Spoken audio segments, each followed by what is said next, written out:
Good afternoon and welcome to the presentation today about getting connected with LinkedIn and some other professional organizations. To the new people here, the students in particular, I'm Louise Petruzzella. I'm the director of the Clean Energy Technology program here at the college. And this is of great interest to me because the Clean Tech program, I've met you before, is a professional technical program at the college. And so the majority of my students want to come in, they want to get retrained for a job and head back out there and start working right away. So one of the classes I created as part of the curriculum recently, a couple years ago now, is a career seminar specifically for the clean energy technology students. And so I have them create a resume, cover letter, LinkedIn profile, and I get them networking right away with industry partners around town. So that's why I think Nikki asked me to facilitate this presentation. So let's get going. I've got a bit of a small PowerPoint presentation talking about networking in general, then we'll go into LinkedIn, and then we'll go into professional organizations. So some of you, I'm sure, have done networking previously. You've introduced yourself to people at various events and conferences, and it's very important to network. You may have heard the expression, it's not necessarily what you know, but who you know. And this is really the essence of networking and meeting new people to help you in your career, find a job, find people with like interests. And I think the important part of networking is maybe not necessarily that initial meeting with one person, but your connections expand exponentially. You meet one person and they may know 5 people that can get everybody connected. So it works well that way. You want to get more visibility about your program or what you're doing. It's important to get out there in community and introduce yourself. The Clean Energy program on the campus was kind of a small voice a few years ago, and now that we've been more active in the program, the majority of folks in the clean energy industry in Washington State know about our program. And that is all a direct result of meeting new people, introducing myself, my students getting out there, industry partners becoming involved. So again, it can really help a program out as well as the individual. One last point, you certainly can read the PowerPoint here, but at the bottom, when you're introducing yourself to someone, it's not about what you can get in that immediate moment. It's not about, hey, I'll talk to Erin and she's going to get me a job. Again, it's just good practice, get your name out there, talking to people. Who knows how it will come back to you? That's very important. You don't want to present yourself as looking for something and coming off as disingenuous and inauthentic, okay? I would add one more point here that, and I did this as a student before I was hired by the college. I had some business cards made. You can order them online for about $15 for 500 cards. And just put your contact information on a small business card. I also had a photo added to the business card. You can do that very simply. You can upload a quick little photo to the corner of the business card. And again, contact information, even before you have a job as a student. You meet somebody, you hand them your business card, and they remember you. Of course, my presentation is going to be a bit US-centric. I understand that there are cultural differences.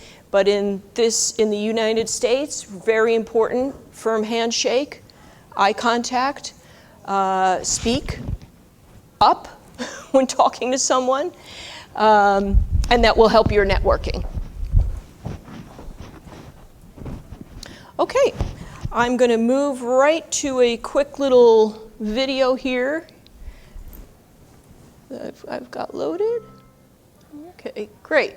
So in the video, I already alluded to some of these things. Talk to family, talk to friends, friends of family, friends of friends, a business card, having that prepared.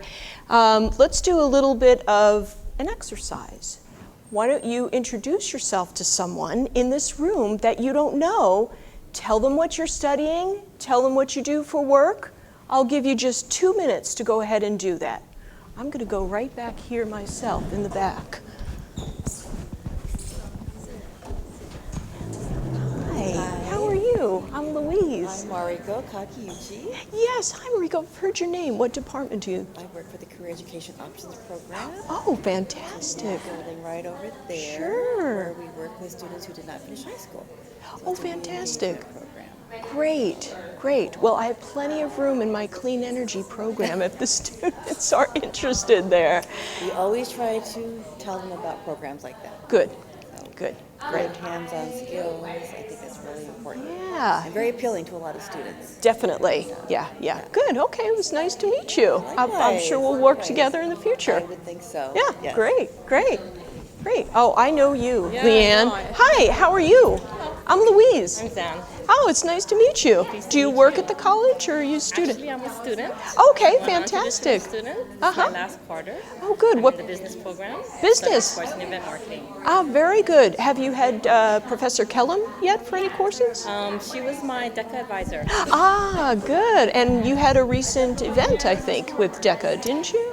Well, I'm not in DECA this year. I was the past 2 years. So last year, she was my advisor. Okay, Who good. I presented to on a weekly basis. Great. Well, good. It's nice to meet you. Yeah, and you. welcome. I'm glad you're here at the presentation. Fantastic. Be here. Fantastic. Okay.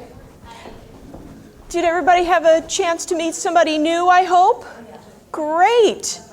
That's what it's all about, is talking to new people and asking them questions about themselves and telling a little bit about yourself, too. How was the experience? Anybody feel uncomfortable, nervous? Everybody's super confident. I was nervous. Leanne was nervous. Okay. Leanne, you just got to keep practicing. Okay. That's a great experience, and that's exactly what you want to do. I encourage my students in the Clean Tech program to have an elevator speech prepared. Has anybody heard the term elevator speech? Okay. Elevator speech, yeah. So does anybody know about that? Want to share? Yeah. Oh, maybe we'll get a mic on you. Yeah. So, yeah. So they call it elevator because it's the time that it takes to go from, the bottom floor to the top floor in a building is about, a couple minutes.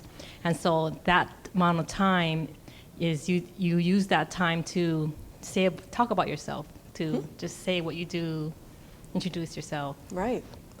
And you don't necessarily have to be in an elevator to use your elevator speech, but you want to have something prepared so that when you go to a seminar or a conference or a business event, you have that prepared introduction in mind. Your name, what you do, where you work. You want to have a couple of questions ready to ask the person you're talking to. What do you do? Where do you work? Is there something I can help you do to become successful in your business? You want to have those things at hand so you have something to talk with the new person. Okay, so we're going to take a look at LinkedIn here. How many are familiar with LinkedIn? Okay, great. How many have a profile? Okay, good. So why LinkedIn? Well, it turns out to be a pretty good tool for connecting people across the world. There's over 120 million users right now. It is a professional networking tool. So some of you may have a Facebook account. Some of you may have Twitter, be using Twitter, Instagram, and you put whatever dinner you're having on your Instagram, okay? This is not that. This is something totally different. It is to connect professionals. It's to help in the career part of your life. Again, the beauty of this is not necessarily the first person you're connected to, but the second and third level of connection as a result of meeting one person. So this again is a social medium. It started in 2003 and it shows kind of a curve of use here. In 2015 we're kind of over in the late majority, so there are many users on LinkedIn.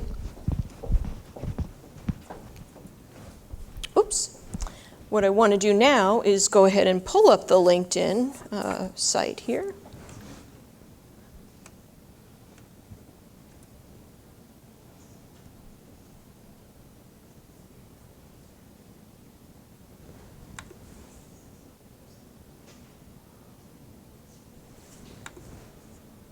Okay, so if you do a search, you'll be able to get to LinkedIn, the official site, very quickly. Now, I have a profile, so I'm going to just log in here. Sign it, okay, up here.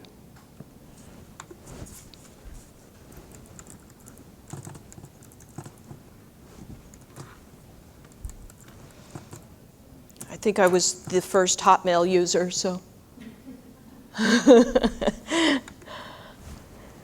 Okay.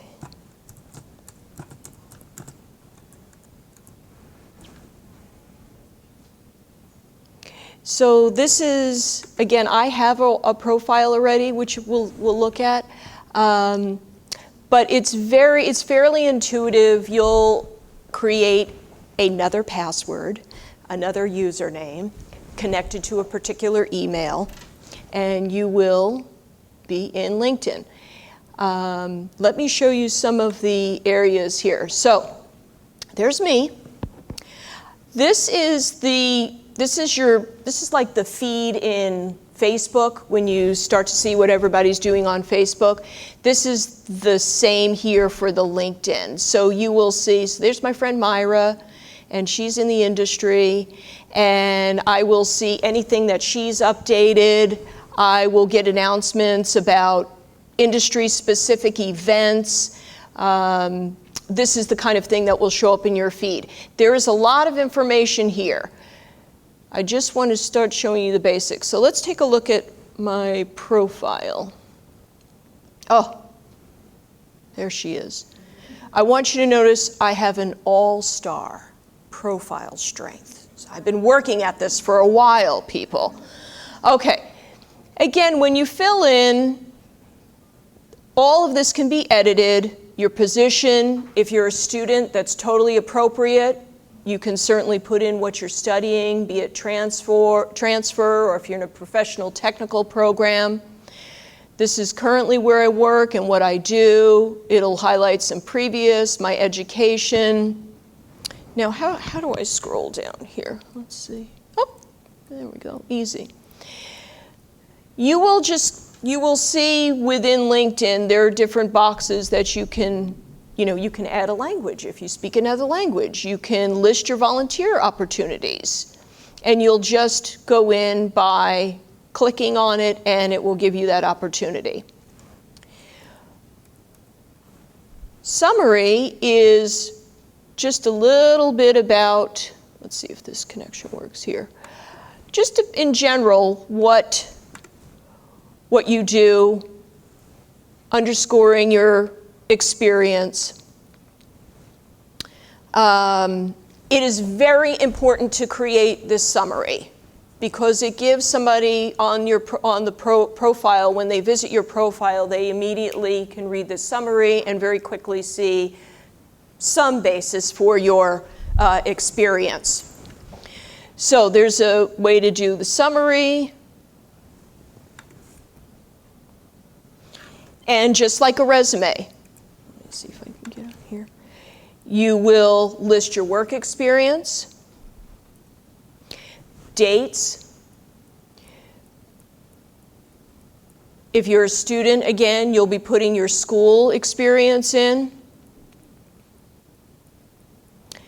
Place to add your position, any certifications you may have, any volunteer work that you do.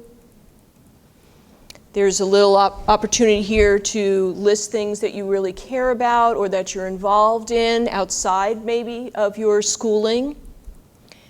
This is a neat area here. So all of my connections can look at my profile and take a look at my skills listed that I have listed for myself. And when that resonates with them, if they've had some experience with me, they know I'm a good public speaker or I work well in nonprofits, they can start to endorse me. And I do want to say one thing, a little time out here. So LinkedIn is different than, say, Facebook. This is not a platform where you're worried about getting 500 connections or 1,000 connections. It's not about quantity with LinkedIn. It is about quality. So you want to be sure you're connecting with somebody that you know, they know you. You're not making just random asks to be connected to people, because these are people that, again, are supposed to know your work, be familiar with you, and be able to recommend you to someone else they know. So I think I've got maybe 200 plus connections, whereas Facebook I might have, 1,500 friends, which is not true. But you hear what I'm saying? Okay, so again, quality, not quantity. Again, education, you'll be able to list there. Additional information and groups. So as you start get connected to people, as you start to get in your career track as far as what industry you're interested in working in, you will start to see some groups listed on LinkedIn. So, of course, my industry now is clean energy technology, so I have the green building group, I have some solar groups, I also teach as an adjunct faculty for the college, so I'm a member of adjunct faculty groups. These are all groups that, again, you can build. You'll start to see in your feed what these organizations are doing, if they're hiring, and you'll stay informed as far as up-to-date information, what's going on in the field. It's just a nice place to get some of these. Yes? So those groups are just groups that you found on LinkedIn and found at Facebook where you just asked to join them? Yes. And there's not really a big ask around the groups. Those are pretty readily available. The ask is an individual person. So you may have an opportunity, a group may come up in your feed, and it's a matter of just joining the group. It's a bit less formal. And I have a question about the very first job on the volunteer opportunities. I don't understand what that is about. The very, very top. Can you repeat that question on your LinkedIn line, please? Yes. So what are you looking for again at the top? At the very top, you had the box that said volunteer opportunities. Yes. I don't understand what that is. Okay, we can click on that. So we're looking at volunteer opportunities. So as you're building your profile, you will start to fill in and add some of your experiences. So let's click on volunteer opportunities. It will bring you down to volunteer experience. And this is where you can edit. So you'll be able to put in, this is causes you care about, volunteer experience.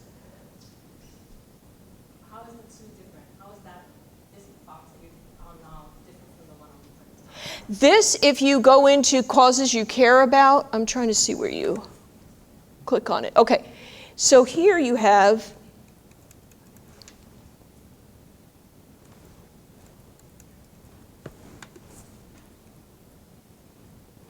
so you'll open if you click here on the volunteer box, what organization did you do volunteer work for?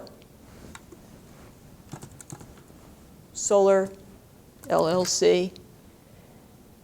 You'll start to see a drop-down menu here. You can find the organization, your role, the cause. You'll see another drop-down menu here, and you can fill in. Does that help? That just brought me right down here within. So I understand. So sometimes when I go on when I go on my LinkedIn profile,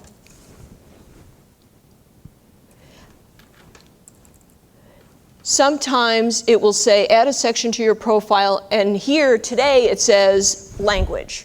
Here today it says volunteer opportunities. Sometimes it will say add a section to your profile, and it will be add a new experience. It's just prompting you to continue to update your LinkedIn profile. Does that answer the question? Yeah, so it changes every day. Add a group, It's just prompting you to continually update your LinkedIn profile, to keep it relevant, to keep it current. Yeah, yeah. Okay. Other questions before I moved on? I think you could spend a lot of time here in the profile, changing things, updating things. You're certainly encouraged to do that. The more activity, the more updating you do, the more your connections are aware of your activity because they're updated continually in that feed. Does that make sense? Yeah, Erin? My first question is, when you're looking at a resume that has a certain amount of length, is there any length guidelines for this, and also time guidelines? Like if I did something 8 years ago, should I put it on here, or is this mostly for current stuff that I'm doing? Yeah. So resume length and the summary length. The summary length, you want to keep it to no more than 2 to 3 paragraphs. Again, it's a brief summary of your experience. A resume, if you upload a resume, I like to tell my students to keep it at a page. They're students, so that's usually pretty manageable. And then as far as filling in here with your work experience, your schooling, LinkedIn, just you can put as much and as far back as you would like. It's not like a resume in that sense. A resume you want to keep tight, to the point, no more than a page typically. But on LinkedIn, you can go, I'm listed back here to 1999 when I was teaching in Tucson. So you can go all the way back. LinkedIn, I've read, opinion, certainly there's some of the opinion that say everything counts. I ended up recently, I had some experience working on construction sites, which is how I got into clean energy. And I worked for a small residential contractor, and I had kept it on my LinkedIn profile for a few years, and recently I deleted it. Probably just want to highlight my higher education experience and wish to stay in higher education rather than swinging a hammer again. So. Yeah, other questions? Yeah. How does search work? So let's say you were putting things on there in hopes that you're going to Sure. attract the attention of a potential employer. Right. How do they find? Right. I've not been a recruiter, so that's an excellent question, and I'd love to know the answer myself. But what I do know is the more active you're on, the more groups that you join, you will be contacted. What I do on occasion as far as job search, me doing the search,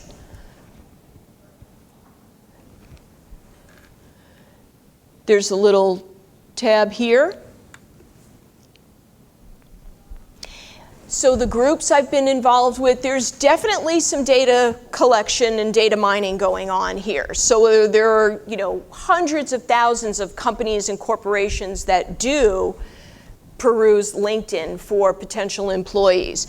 So because I am involved in higher education, I will get alerted to jobs in higher ed institutions. Because I'm in clean energy, I'll see various, construction or engineer firms where they may be listing jobs. So I'm very active in looking at this jobs board and the corporations that are listed. But the recruiting part is kind of on the employer corporation part. So I'm not sure what they do to recruit. I'm sure there's a designated person at the business that's reviewing these LinkedIn, in the same way we do to try and find jobs. Yeah. But that's how I find what's available and what might be out there. Are you hiring is a way for us to post a job position on the right there. Again, I wouldn't do that myself, but that's what a business will use to attract attention. The connections part over here, if I click on that, it should bring up all my connections. And it will always suggest new connections. So anytime you go on this feed, you will get a handful of people you may know.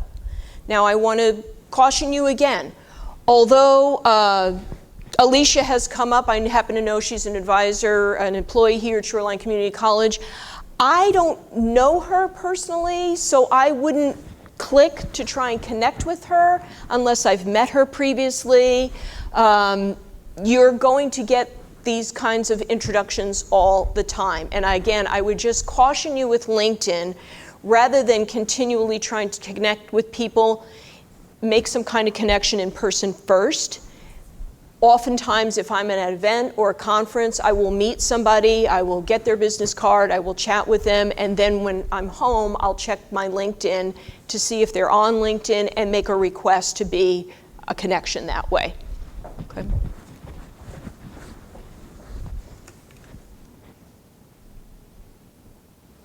There's another feature here under profile. Let me stop too. In LinkedIn, you can join for free. Now, you do have the option to create a premium account.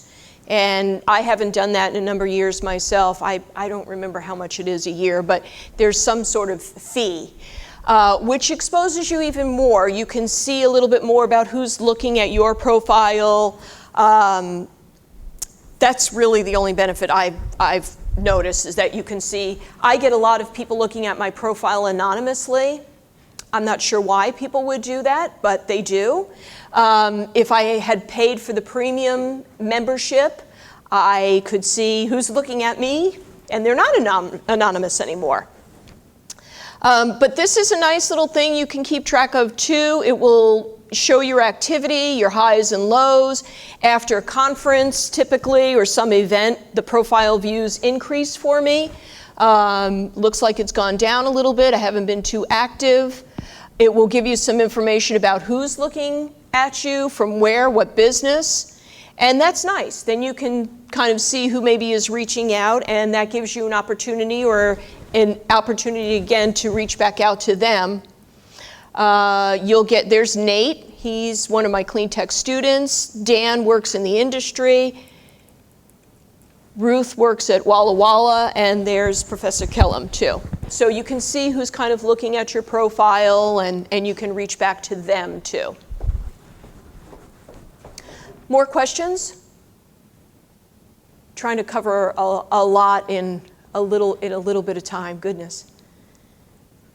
Okay, let's move on a little bit here. Okay, so some mistakes to avoid with LinkedIn, though.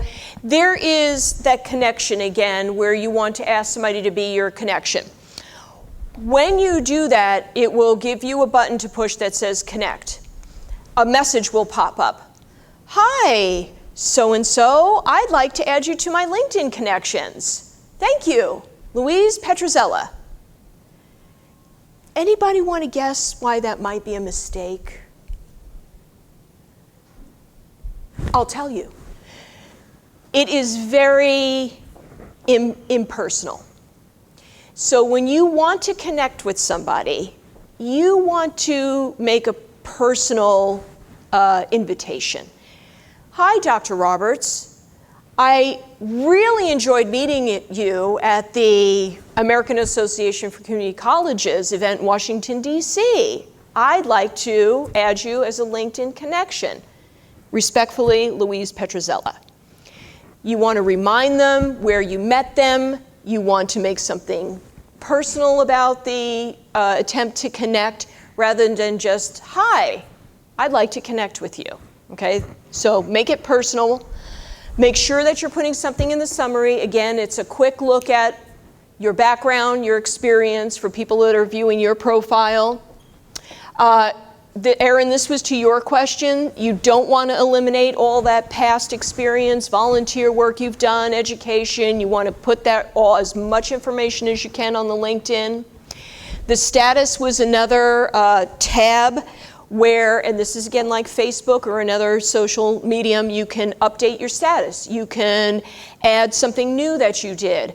Again, very professional, okay? Make sure you use a picture. It's important to put a picture up there because you want people to be able to feel comfortable rather than this square little blank graphic. Yes, Nikki.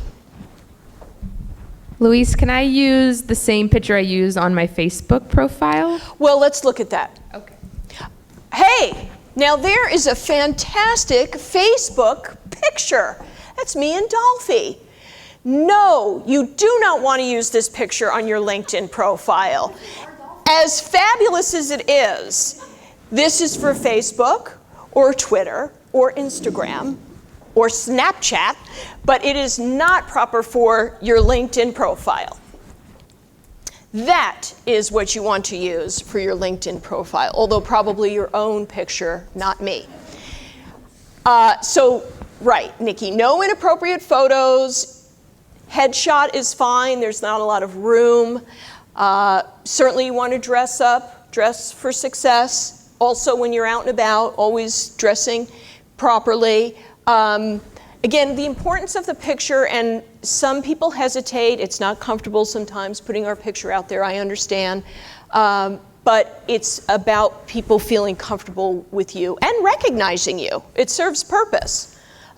If you're going to meet somebody for coffee, and it's from LinkedIn or something, they want to be able to recognize you. I went to a professional photographer myself to do headshots. Not everybody can afford that, so I tell my students to go ahead and have somebody take a nice shot with the iPhone. They're perfectly fine. They take good shots. I am not good at that, so as somebody who knows how to take a good picture. But again, this is fine, just a headshot and something professional. Okay, I know we're running out of time here. I want to say something about professional organizations. So these are associations or organizations, nonprofit typically, around industry-specific interests. So my professional organization is the Clean Tech Alliance. This is an organization that has over 300 members in Washington State around clean energy.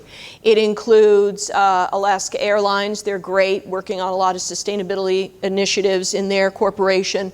Who else is a member? I think Starbucks is a member. There's lots of small business members around wind energy, solar energy, geothermal energy. That's my professional organization. And so I'm an individual member. There's also opportunity for organizations to become members, like I named some of these businesses and corporations. Some of it is expensive, some of it isn't. Clean Tech Alliance is a little bit more expensive as far as membership, but there are certainly opportunities for students to get discounts, memberships, and I would strongly suggest start looking at some of these associations. Again, just really enhancing your ability to network, to potentially meet future employers. That's the reason for joining some of these organizations. Again, the benefits here are great. Not only jobs. One of my favorite things to do with these organizations, I find out about events around town. It's continued learning. There's great conferences, especially as students. You get to meet your fellow student, you get to meet instructors, you get to go and learn something new. One of these associations and being keyed into these associations are a great way to keep updated as far as relevant information, what's going on in the industry. I went ahead and just pulled up a sample here for you to take a peek at. I don't know that anybody is studying refrigeration here at Shoreline Community College. I'm sure not. But this is a really great one for some of my clean tech students to get involved in. This is what you're looking at. This is a fantastic website, lots and lots of information. I really encourage my clean energy students to become members. It's $20 as a student to become a member of this. You get all kinds of information, again, all the time around buildings and technologies. There are over 900 members in the Puget Sound area. So again, when a student goes to an event, there's just hundreds of opportunities to get connected with people in the industry. And you will invariably see on some of these associations upcoming events, what they're doing as far as within education, what schools are offering instruction in this particular area. So much to see.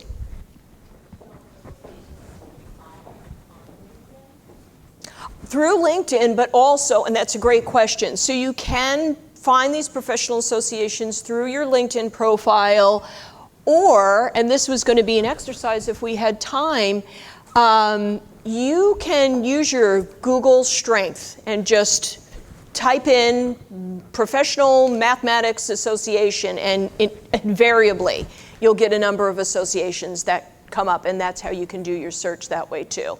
Yeah. So I just listed a few up here. I know that some of my colleagues, my math colleagues, there's a professional organization for mathematicians. Wow. Biotechnology is a professional technical program on campus here. They have their own association. Believe it or not, philosophers have their own professional association, which I used to belong to. That was my first career.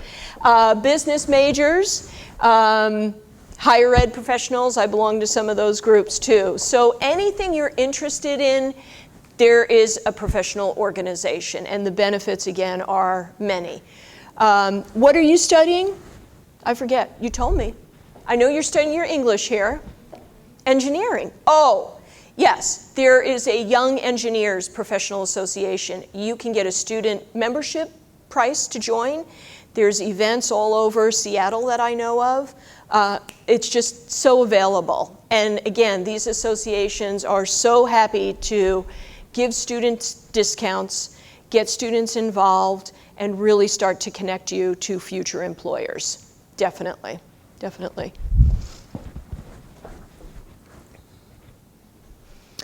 So I do want to highlight for you, there was one article I looked at about the mistakes I listed. This article goes into a little bit more depth, not too much. But what I want to point out is there's a PDF that you can download, how to really use LinkedIn. You can find it very easily on the website. It's 240 pages long. So it is quite in depth about how to do everything you can imagine in LinkedIn. I encourage you to look at that for more tips on how to enhance your profile. You can get, the woman in the back here can get answered about how businesses, she went ahead and left, but she had the question about how businesses recruit. That particular PDF talks about how businesses use LinkedIn too, so you can kind of get the other side and the other perspective, and what businesses are looking for as they use LinkedIn and look at your profile. So with that, I think I'll ask if you have any other questions, and we can, Erin? Yes? My question is regarding the professional organizations. How many is a good number to join, to be a part of, especially if you have to pay for that? Right, that's a great question. So I would probably join 10 more if I could. I belong to 2. I would say it's based on the strength of the organization. I'm very happy with the Clean Tech Alliance because, as I said, they've got over 300 business members, which means thousands of individuals. It is expensive. It's a couple of $100s a year. For students, though, boy, if you can, again, the student membership is so inexpensive, and the organizations are really happy to bring you on. So I can imagine most of these organizations, it's $20 for a year, $10. Sometimes students can join for free. So if a student can pull it together and take advantage of 2 or 3 professional associations, that would be great. You don't want to spread yourself too thin. Again, it's about the quality of the association, just like it's about the quality of your connections on LinkedIn, not necessarily accumulating how many you can get. Okay, great question, Erin, thank you. Other questions from anybody? Okay, well, we just took a little bit of a dip into the discussion here on the topic of LinkedIn and the professional associations. If you, yeah, Erin, another question? Sorry. Let's not wrap up yet. Hold on. Erin? Okay, well, yeah, my other question was, if you're inputting all of this information into LinkedIn, and then you go to apply for a job, they're not going to say necessarily send me your LinkedIn profile, they'll say send us a resume. How do you extract information from LinkedIn to build that resume? Is there a simple tool that does that, or do you just do that by hand? I don't, it depends on the business. So I have applied to positions, particularly in higher education, where you can, they'll provide a button that you can click on that pulls all that data from your LinkedIn and puts it right into the resume template. I know. It's so time-saving, and a lot of companies and corporations are doing that now, too. I will, with connecting to other platforms, too, I will caution you. You know, in this PDF, this 240-page PDF, it does talk about connecting your other social media. Be very careful about that. You know, it talked about Twitter and Facebook, and my advice is to keep those things very distinct. Very distinct. You don't want, what's that? Separate. Keep it very separate, yes. You have a different audience and following on your Facebook than your LinkedIn. Maybe Twitter is just fun, but LinkedIn is seriously for work. Yes, yes. Please tell your colleagues that, your fellow students, your classmates. It's professional. Right. No Dolphy hanging around on LinkedIn, okay? Okay. Other questions? Okay, well, thank you so much. I really appreciate it. Thank you.